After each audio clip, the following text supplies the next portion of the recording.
Hi friends, welcome to running online TV YouTube channel. నా పేరు Srinivas. Friends, ఈ వీడియోలో మనం మన తెలంగాణ స్టేట్కి సంబంధించిన బాసరాలో ట్రిపుల్ 6 ఇయర్స్ ఇంటిగ్రేటెడ్ కోర్సుకి సంబంధించిన ఎవరైతే షార్ట్ లిస్ట్ అయ్యారో వీరికి సంబంధించిన చాలా ఇంపార్టెంట్ విషయాలు అయితే ఈ వీడియోలో మనం మాట్లాడుకుందాం. ముఖ్యంగా అయితే అడ్మిషన్ పర్పస్లో ఏమేమి తీసుకెళ్ళాలి, అక్కడ కావాల్సిన ఏమైనా ఫీజు కట్టాలా, ఇట్లాంటివన్నీ కూడా మనం మాట్లాడుకుందాం. అండ్ ముఖ్యంగా దీనికి సంబంధించిన కాల్ లెటర్ ఉందట, కాల్ లెటర్ ఏంటి, ఆ కాల్ లెటర్లో ఏముంది అనేది కూడా పూర్తిగా అయితే మనం డిస్కస్ చేసుకుందాం. కాబట్టి ఈ వీడియోలో మాత్రం చిన్న లైక్ చేయండి. ఇట్లాంటి ఇన్ఫర్మేషన్ వీడియోస్ కోసం మన ఛానల్ సబ్స్క్రైబ్ చేసుకోకపోతే మీరు చూస్తున్న ఈ వీడియో కింద సబ్స్క్రైబ్ బటన్ కనబడుతుంది ఫ్రెండ్స్. సబ్స్క్రైబ్ చేసుకుని రెగ్యులర్గా మనం ఫాలో కండి. ఓకే, సో దీనికి సంబంధించిన లింకులు అయితే కింద డిస్క్రిప్షన్లో ఇస్తాను ఫ్రెండ్స్. అక్కడి నుంచి అయితే ఈ పేజ్కి అయితే వచ్చేసేయండి. ఇక్కడ చూడండి, మనకి డౌన్లోడ్ కాల్ లెటర్స్ అని కనబడుతుంది. ఓకేనా? సో ఈ డౌన్లోడ్ కాల్ లెటర్స్ మీద క్లిక్ చేస్తే కనుక మీకు ఈ విధంగా వస్తుంది. ఓకేనా? సో ఇక్కడ కంప్లీట్గా ఇది మనకు 4 పేజెస్ అయితే ఉంది. ఈ 4 పేజెస్ మనం ఖచ్చితంగా జాగ్రత్తగా చదువుకోవాలి. ఎందుకంటే దీనిలో మెయిన్గా ఏంటంటే ఫీజు గురించి ఉంది. ఓకేనా? సో ఇక్కడ మనం చూసుకుంటే వచ్చిన provisionally selected for the certificate verification candidates admission into 6 years integrated BTech programme of Rajiv Gandhi university of knowledge technology RGUKT Basara for the academic year 24-25కి సంబంధించి ఇప్పుడు మనం క్లియర్గా కేర్ఫుల్గానైతే ప్రతి పేరెంట్స్ అండ్ క్యాండిడేట్స్ అయితే చదువుకోవాల్సిన విషయాల గురించి ఇప్పుడు 1 by 1 చూద్దాం. ఓకే, సో మనకి మొత్తానికైతే ఈ మనం రిజల్ట్ చూసుకున్న వల్ల 1404 క్యాండిడేట్స్ అయితే సెలెక్ట్ కావడం అయితే జరిగింది. ఇందులో 1 నుంచి 500 మెంబర్స్, ఫస్ట్ 500 మెంబర్స్కి వచ్చేసి మీకు సర్టిఫికేట్ వెరిఫికేషన్ వచ్చేసి మనకి యూనివర్సిటీలో బాసరా యూనివర్సిటీలో జూలై 8 రోజు అయితే ఫస్ట్ 500 మెంబర్స్కి అయితే సర్టిఫికేట్ వెరిఫికేషన్ ఉంటుంది. అండ్ 501 to 1000 మెంబర్స్కి అయితే 9th జూలై రోజు అయితే ఉంటుంది certificate verification. And 10th July రోజు అయితే 1001 to రిమైనింగ్ అందరు కూడా 1404 మెంబర్స్ అందరు కూడా జూలై 10th రోజు అయితే ఇట్లా 3 daysలలో మనకి ఈ 500 up to 500 up to 1000 and up to 1404 ఇట్లానైతే సర్టిఫికేట్ వెరిఫికేషన్ అయితే ఉంది. అయితే ఇక్కడ చెప్తున్నారు మనకి ఆన్ టైంలో మనకి రీచ్ కావాలి అని అయితే ఇక్కడ మనకు స్పెషల్గా అయితే మెన్షన్ చేస్తున్నారు. ఇక్కడ మనం ఈ పాయింట్ కనుక చూస్తే ఫ్రెండ్స్, ఇక్కడ ఈ పాయింట్ చూసారు కదా, ఇక్కడ ఇది చూడండి, admission shall not be give if the student fails to attend the certificate verification in the person on the above dates and the set be allocated the next candidate be. అంటే దీని అర్థం ఏంటంటే friends, ఇక మనకి ఎవరైతే ఈ టైంకి ఈ సర్టిఫికేట్ వెరిఫికేషన్ చేయడంలో తీసుకురావడంలో ఫెయిల్ అయినా కానీ లేకపోతే క్యాండిడేట్ అటెండ్ కాకపోయినా కానీ దానికి నెక్స్ట్ అయితే ఎవరు ఉంటారో వాళ్ళకైతే సీట్ అయితే కేటాయించడం జరుగుతుందని నీట్గా అయితే మెన్షన్ చేయడం జరిగింది. అండ్ ఇక్కడ పాయింట్ 2లో కనుక మనం చూసుకున్నట్టయితే ఇక్కడ చూడండి, ఒకసారి మీకు క్లియర్గా మనకు తెలుగులో అయితే నేను ఒకసారి కాపీ పేస్ట్ చేసి దీన్ని మీకు ఎక్స్ప్లెయిన్ అయితే చేస్తాను. ఇక్కడ చూడండి, సెకండ్ పాయింట్, సర్టిఫికేట్ వెరిఫికేషన్కు హాజరైనంత మాత్రాన సీటు గ్యారంటీ లేదు. ప్రవేశం ఉంటుంది. అభ్యర్థి అన్ని అర్హత ప్రమాణాలను పూర్తి చేసి సంబంధిత రుసుమును చెల్లించిన తర్వాత మాత్రమే అడ్మిషన్ అయితే ఇవ్వబడుతుంది. ఒరిజినల్ సర్టిఫికేట్లు అండ్ పత్రాల ధృవీకరణ ఇంకా ఇవన్నీ కరెక్ట్ లేకపోతే అయితే అడ్మిషన్ క్యాన్సిల్ అయితే అవుతుందని ఇక్కడైతే మనకు నీట్గా ఇక్కడ పాయింట్ 2లో అయితే ఎక్స్ప్లెయిన్ చేస్తున్నారు. కాబట్టి ఖచ్చితంగా ఏమేమి సర్టిఫికేట్స్ తీసుకెళ్ళాలి అనేది కూడా నేను చెప్తాను. ఖచ్చితంగా ఆ సర్టిఫికేట్స్ మాత్రం ఒరిజినల్ సర్టిఫికేట్స్ తీసుకెళ్ళాలి. ఓకే, సో ఫ్రెండ్, ఇక సెకండ్ పాయింట్ అయితే చాలా ఇంపార్టెంట్ చూసాం కదా. సో నెక్స్ట్ వచ్చేసి థర్డ్ పాయింట్లో మనకి డాక్యుమెంట్ టు బి క్యారీడ్ అనేది ఇక్కడ మనకు ఉంది. ఇక్కడ candidate is supported to bring the following document certificate is original along with 2 sets of xerox copies అనేది ఇక్కడ మనకి అంటున్నాడు. సో ఒకటి వచ్చేసి మనకి 10th క్లాస్ బోర్డ్ ఎగ్జామినేషన్ సంబంధించిన 10th క్లాస్ సర్టిఫికేట్. ఓకేనా ఫ్రెండ్స్? సో మొత్తానికైతే ఒరిజినల్ సర్టిఫికేట్స్తో పాటుగా 2 సెట్ల జిరాక్స్ కాపీస్ అయితే మనం తీసుకెళ్ళాలి. ఫస్ట్ వచ్చేసి మనకి 10th క్లాస్ మెమో, ఇది ఇంకా ఒరిజినల్ సాఫ్ట్ కాపీస్, అంటే మనకు ఒరిజినల్ సర్టిఫికేట్స్ ఇంకా రాలేదు కాబట్టి ఆన్లైన్ రికార్డ్కి సంబంధించిన మన ఏది పడితే అది కాదు ఫ్రెండ్స్, అఫీషియల్ వెబ్సైట్ నుంచి తీసుకోండి. దాని మీద అవసరమైతే మన ప్రిన్సిపల్ సైన్ అండ్ సీల్ చేసుకోకపోతే ఇంకా బెటర్. అండ్ సెకండ్ వచ్చేసి మనకు టీసీ ట్రాన్స్ఫర్ సర్టిఫికేట్ ఖచ్చితంగా మనకి 10th క్లాస్ సంబంధించి ఎక్కడైతే మీరు చదువుతారో ఆ టీసీ అయితే ఖచ్చితంగా కావాలి. స్టడీ లేదా బోనఫైడ్. అండ్ ఇందులో మళ్ళీ 4th క్లాస్ నుంచి 10th క్లాస్ వరకు ఖచ్చితంగా ఉండాలి. ఓకేనా ఫ్రెండ్స్? చూసుకోండి, ఇక్కడ క్యాస్ట్ సర్టిఫికేట్ ఉండాలి. SC ST OBC and EWS ఎవరైనా కానీ ఇక్కడ మనం మెన్షన్ చేసాడు 1/4/2024 అని. కానీ నాకు తెలిసి క్యాస్ట్ సర్టిఫికేట్ ఈ ప్రతి సంవత్సరం తీయాల్సిన అవసరం లేదు. కానీ ఇక్కడ వీళ్ళు 1/4/2024 తర్వాత ఉండాలి మనకి, ఏది మీ సేవ నుంచి ఆథరైజ్డ్ వాళ్ళు ఇష్యూ చేసిందని ఉండాలి అని అంటున్నాడు. కాకపోతే క్యాస్ట్కి అయితే అది కరెక్ట్ కాదని నేను అనిపిస్తుంది, కానీ ఒకసారి అయితే చూసుకోండి. సో 1/4/2024 తర్వాత ఉండాల్సి అని అంటారు. మనకి ఇన్కమ్ ఉండాలి యాక్చువల్గా ఎవ్రీ ఇయర్ 1st ఏప్రిల్ తర్వాత ఇన్కమ్ అయితే ఉండాలి. అది 5th పాయింట్లో మెన్షన్ చేయడం, income certificate or EBC certificate latest and issued after 1/4/2024 తర్వాత మాత్రమే ఉండాలి అని, అది మీ సేవది మాత్రమే ఉండాలని చెప్పడం అయితే జరిగింది. సో క్యాస్ట్ అయితే నాకు తెలిసే అవసరం లేదు, 1/4/2024 తర్వాత నేను అనేది మొత్తానికి క్యాస్ట్ అవసరం లేదు అని కాదు, కానీ ఈ పర్టికులర్ ఈ డేట్ది అవసరం లేదని, ఉన్నది మాత్రం ఖచ్చితంగా తీసుకెళ్ళండి, ప్రాబ్లం లేదు. Okay, so and provided 6 copies of candidates photos and 2 photographs of any 3 family members, father, mother, guardian and guardian too. For the parent ID cards provided provided for outing. అంటే మనకి స్టూడెంట్స్ సంబంధించిన 6 ఫోటోలు and parents సంబంధించిన ID ప్రూఫ్తో పాటుగా family photo కూడా కావాలంటున్నాడు. And ఒకటి Aadhaar copy xerox 7th పాయింట్లో ఒకటి ఆధార్ కాపీ జిరాక్స్ కూడా కావాలి అంటున్నాడు.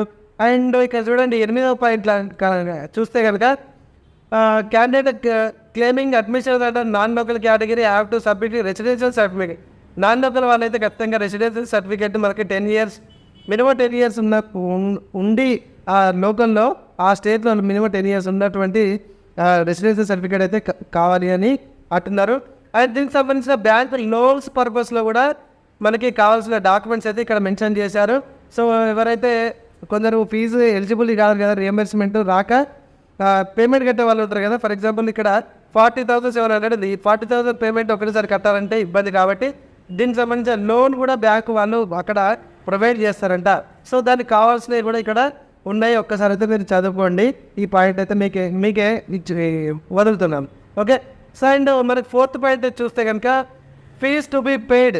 ఇక్కడ ఖచ్చితంగా మనకు కట్టాల్సిన అమౌంట్ కనుక మనకి ఇక్కడ చూస్తే కనుక 6 year ఇంటిగ్రేటెడ్ కోర్సులో కట్టాల్సినవి మనం మెయిన్గా చూస్తే రిజిస్ట్రేషన్ ఫీజు అయితే ఖచ్చితంగా 1000 rupees కట్టాలి. అండ్ కౌషన్ డిపాజిట్ నాన్ రిఫండబుల్ అని బ్రాకెట్లో మెన్షన్ చేస్తారు, ఒక 2000 అట. అండ్ ఇక్కడ non SC/ST category and SC/ST category సపరేట్గా అయితే మెన్షన్ చేయడం అయితే జరిగింది.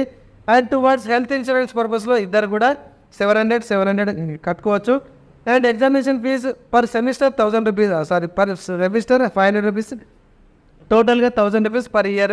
ట్యూషన్ ఫీజు వచ్చేసి 36,000. టోటల్ మీకు కట్టాల్సింది 40,700 రూపాయలు. ఏది నాన్ SC/ST కేటగిరీ వాళ్ళు 40,700 అండ్ SC/ST కేటగిరీ వాళ్ళు అయితే 40,200. అయితే ఇది ఎవరు కట్టాలి అంటే కనుక ఇక్కడ చూడండి, students who are eligible for the fee reimbursement as per the stipulated Telangana state government rules need not pay tuition fee of 36,000 rupees. So ఇందులో 36,000 rupees అయితే ఎవరైతే స్కాలర్షిప్కి ఎలిజిబుల్ అవుతారో వాళ్ళు కట్టాల్సిన అవసరం అయితే లేదు, రిమైనింగ్తో ఖచ్చితంగా కట్టాలి. సో రీఎంబర్స్మెంట్ ఎలిజిబుల్ కాని వాళ్ళు మాత్రం ఈ 40,700 ఎవరు నాన్ SC/ST అండ్ SC/ST వాళ్ళైతే 40,200 కట్టాల్సిందే. ఓకేనా? సో ఇక్కడ దీనికి సంబంధించిన మనకు ఇన్స్ట్రక్షన్స్ కూడా ఇక్కడ ఇవ్వడం అయితే జరిగింది. SC అండ్ ST వాళ్ళైతే ఇన్కమ్ సర్టిఫికేట్ బిలో 2 lakhs ఉండాలి. అండ్ BC EBC వాళ్ళైతే 1.5 lakhs బిలో 1.5 lakhs అయితే ఇన్కమ్ సర్టిఫికేట్ అయితే మనం తెచ్చుకొని ఉండాలి. ఇక్కడ చాలా ఇంపార్టెంట్ ఏంటంటే ఫ్రెండ్స్, ఇక్కడ ఈ నోట్ నెంబర్ 2లో ఉంది కదా, దీని అర్థం ఏంటంటే ఒకసారి క్లియర్గా చదువుకోండి. గవర్నమెంట్ ఈ ఫీజు రియంబర్స్మెంట్ కింద మీరు అప్లికేషన్ చేస్తే కనుక గవర్నమెంట్ ఇంతకుముందు ఇవ్వడంలో ఫెయిల్ అయింది. ఫీజు రియంబర్స్మెంట్ కేవలం 30,000 మాత్రమే ఇష్యూ చేసింది. ఒకవేళ 36,000కి 36,000 ఇస్తే ఓకే, లేకపోతే 30,000 ఇస్తే కనుక 6,000 రిమైనింగ్ అయితే మీరు కట్టుకోవాలి అని అయితే ఇక్కడ మనకు నీట్గా నోట్ నెంబర్ 2లో అయితే మెన్షన్ చేశారు. కావాలంటే ఒకసారి దీన్ని మనం తెలుగులోకి ట్రాన్స్లేట్ చేసి మీకు చూపెడతాను, ఒక్కసారి అయితే చూడండి. ఓకే, సో మీకు ఏదైనా పాయింట్ ఇంగ్లీష్లో అర్థం కాకుండా ఫ్రెండ్స్ తెలుగులోకి మీకు గూగుల్లో ఇంగ్లీష్ టు తెలుగు ట్రాన్స్లేషన్ కొడితే ఈ విధంగా ఈజీగా వస్తుంది. ఒకసారి చూడండి. ఫీజు రియంబర్స్మెంట్ చేసినట్లు గత కొన్నేళ్ళుగా అంటే ద్వారా ఫీజు రియంబర్స్మెంట్ కంటిన్యూషన్ అనమాట. యాక్చువల్గా కొన్నేళ్ళుగా తెలియదు, యూనివర్సిటీ నిర్దేశించిన రుసుముతో ప్రభుత్వం సరిగ్గా లేదు. ఒక సగటున 30,000 రూపాయల చొప్పున ప్రభుత్వం ఏడాదికి మంజూరు చేస్తుంది. అందువల్ల విద్యార్థి ఫీజు రియంబర్స్మెంట్ అర్హులైన విద్యార్థులు ఈ మొత్తాన్ని నిర్దేశించిన రాష్ట్ర ప్రభుత్వం ఖచ్చితంగా చెల్లించాలి. అక్కడ మొత్తానికి 36,000 ఉంది అది మొత్తం అయితే ఖచ్చితంగా కట్టాలి. సో 30,000 మాత్రమే ఇస్తుందట. సో స్కాలర్షిప్ మొత్తం దాదాపు అడ్మిషన్ సమయంలో 6,000 రూపాయలు అయితే కట్టాలి అని ఇక్కడ మన తెలుగులో మనం ట్రాన్స్లేషన్ చేసిన దాన్ని బట్టి చెప్పుకుంటున్నాము. కాకపోతే మ్యాటర్ అయితే అదే. అండ్ నోట్ నెంబర్ 3లో చూసుకుంటే కనుక ఒకసారి దీన్ని కాపీ పేస్ట్ చేసి మళ్ళీ మీకు తెలుగులో ఒకసారి చూపెడుతున్నాను. ఒకసారి చూడండి. యూనివర్సిటీకి ఒకసారి సమర్పించిన ఒరిజినల్ సర్టిఫికేట్లు కోర్సు పూర్తయ్యేంత వరకు ఎట్టి పరిస్థితుల్లోనూ తిరిగి ఇవ్వబడదు. అందుకే విద్యార్థులు స్కాన్ చేసి జిరాక్స్ కాపీలు చెట్లను ఉంచుకోవాలి. అండ్ భవిష్యత్తులో ఉపయోగం కోసం ఇవన్నీ మీరు మెయిల్కి కానీ మీ మొబైల్లో కానీ భద్రపరచుకోవాలని నోట్ నెంబర్ 3లోనైతే ఖచ్చితంగా మెన్షన్ చేసి ఉన్నారు. ఓకేనా, ఇది మాత్రం చాలా జాగ్రత్తగా గుర్తుపెట్టుకోండి. అండ్ నోట్ నెంబర్ 4 ఇది కనుక ఒకసారి మనం తెలుగులోకి ట్రాన్స్లేషన్ చేసి చూస్తే కనుక స్థానిక ప్రాంతం కింద ఆంధ్రప్రదేశ్గా ఎంపికైన అభ్యర్థులు మొత్తం రుసుము చెల్లించాలి. 40,700 రూపాయలు. ఎస్సీ ఎస్టీ ఇతర వర్గాలకు సంబంధించిన అయితే 40,200, ఎస్సీ ఎస్టీ వాళ్ళకు, నాన్ ఎస్సీ ఎస్టీ వాళ్ళకు 40,700. ఇది ఆర్జీవి ద్వారా తిరిగి చెల్లించబడుతుంది. ఓకేనా. అయితే ఈ పాయింట్ 4th పాయింట్ ఏంటంటే మీరు స్కాలర్షిప్కి ఒకవేళ ఈ అమౌంట్ అయితే కట్టాలి. ఇది లోకల్ వాళ్ళు కాని వాళ్ళు అయితే ఒకవేళ కట్టాలి. మీరు ఆ స్కాలర్షిప్ కూడా ఎలిజిబులే. సో అప్లికేషన్ అయితే చేసుకోవాలి. మీరు గవర్నమెంట్ ఫీజు అయితే ఏదైతే మనం అనుకున్నామో ఆ గవర్నమెంట్ దానికి సంబంధించిన ఫీజు గవర్నమెంట్ మాకు ఇస్తే కనుక మళ్ళీ మీ అమౌంట్ కట్టిన అమౌంట్ మీకు రియంబర్స్మెంట్ అమౌంట్ తిరిగి చెల్లిస్తాము అని అయితే నోట్ నెంబర్ 4లో నాన్ లోకల్ వాళ్ళకైతే ఇన్స్ట్రక్షన్ వాళ్ళకి అది. సో తిరిగి చెల్లిస్తామైతే అని అంటున్నారు. సో ఫర్దర్గా మీకు ఏమైనా ఇన్ఫర్మేషన్ కావాలి, ఏమైనా డౌట్స్ ఉంటే కనుక మీరు ఇక్కడ నెంబర్స్ ఇవ్వడం అయితే జరిగింది. ఈ నెంబర్స్ కూడా మీరు కాల్ చేసి అడగచ్చు. అండ్ ఇక్కడ మనకి ఒక 6th పాయింట్ కనుక చూస్తే మనము చాలా ఈజీగా ఉంది ఫ్రెండ్స్. నేను ప్రతిదీ కూడా మనకు ఈజీ లాంగ్వేజ్లో ఇట్లా ఇంగ్లీష్తో పాటుగా తెలుగులో కూడా ఈ విధంగా సింపుల్గా ట్రాన్స్లేషన్ చేసి చెప్తుంటారు. కాబట్టి వీడియో నచ్చితే ఖచ్చితంగా లైక్ చేయండి. ఇట్లాంటి ఇన్ఫర్మేషన్ వీడియోస్కి ప్రతిదీ కూడా నేను ఎడ్యుకేషన్ వీడియో చేస్తున్నా. సబ్స్క్రైబ్ చేయడం మాత్రం ప్లీజ్ మర్చిపోకండి. ఓకేనా. సో ప్రవేశానికి ఎంపికైన అభ్యర్థులు ఇంటెన్సివ్ ద్వారా వెళ్ళడానికి సిద్ధంగా ఉండాలి. RGUKTలో నేర్చుకునే ప్రోగ్రామ్స్ మరియు ఫలవంతమైన అభ్యాసం సమయం ప్రకాశవంతంగా ఉంటుంది అండ్ విద్య అని 6th పాయింట్లో అయితే నీట్గా సూపర్ మై ఎడ్యుకేషన్ అని మాత్రం ఆ పాయింట్లో దాని అర్థం.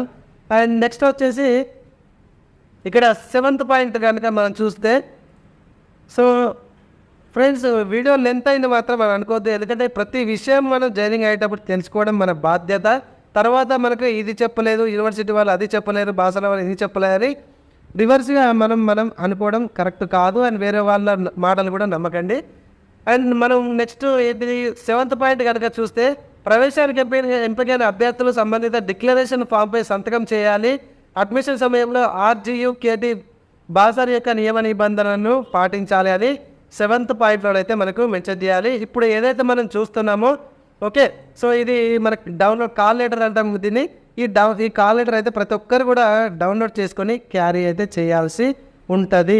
ఓకే, సో ఫైనల్గా మనకు నోట్ లాస్ట్కి ఫైనల్గా ఒకటి ఇవ్వడం అయితే జరిగింది నోట్లో.